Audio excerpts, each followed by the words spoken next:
محمد صلاح اللي هياخد اكتر من 2 مليار في عقده في سنتين. محمد صلاح اللي الدقيقة بتاعته هتبقى واقفة بحوالي 3000 جنيه. مش عاجب بعض المصريين وبيقول لك ايه النادي اللي هو رايحه ده في تركيا، وبيقول لك محمد صلاح ضيع نفسه، وبيقول لك محمد صلاح انتهى، وبيقول لك كل سنة وانت طيب في محمد صلاح.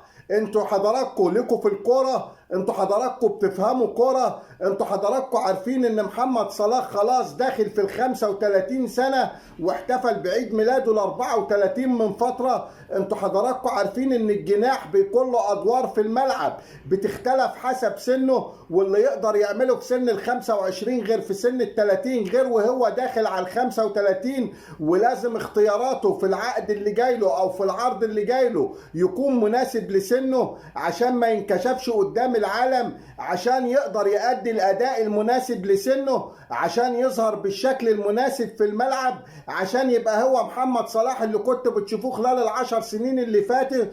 محمد صلاح من وجهة نظري اختياره كان مناسب جدا جدا. محمد صلاح حصل على اكبر عقد في تاريخ تركيا، مفيش لاعب جه الدوري التركي خد اكتر من محمد صلاح. انتوا عاوزين ايه تاني؟ محمد صلاح فضل الدوري التركي ليه بقى عن الدوري الامريكي او عن الدوري السعودي؟ محمد صلاح وجهة نظري انه فضل الدوري التركي لان الدوري التركي في اوروبا، لان الدوري التركي يعتبر ما اتنقلش بعيد برضه. محمد صلاح اختار الدوري التركي لان الدوري التركي دوري تنافسي. محمد صلاح هيلعب في فريق بياخد تالت دوري رابع دوري، يعني زي سيراميكا عندنا في مصر، فهيظهر كل امكانياته في الملعب.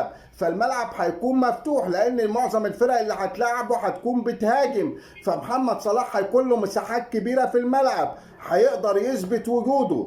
محمد صلاح اختار الدوري التركي عشان عياله. محمد صلاح عمل اللي عمله رونالدو لما راح السعودية، بس رونالدو اختار الفلوس. محمد صلاح عمل اللي عمله ساديو ماني ورياض محرز لما راحوا السعودية. محمد صلاح عمل زي ما عمل ميسي، بس ميسي فضل عياله وفضل أسرته عن المال. لك أن تتخيل إن ميسي كان جاي له 20 ضعف المبلغ اللي بياخده في أمريكا من السعودية ورفض، مرضاش يروح الدوري السعودي لأنه أسرته عاوزة تعيش في أمريكا.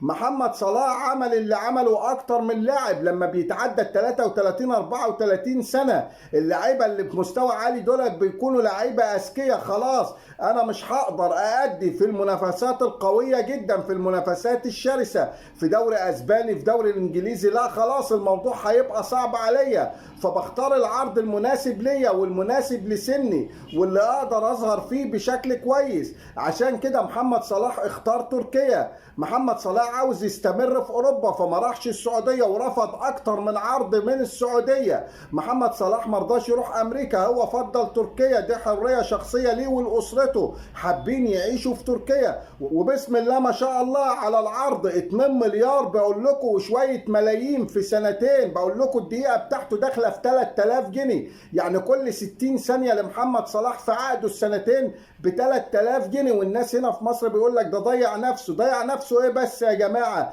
ده احنا ال 3000 جنيه دول بنسعوا عليهم الشهر كله، يبقى هو ضيع نفسه ازاي؟ امال احنا نبقى موقعنا ايه من الاعراب؟ واحنا نبقوا فين في الدنيا وعايشين ازاي؟ بس انا عاوز افهم بصراحة، مش عارف احلل القصة بتاعت ضيع نفسه دي.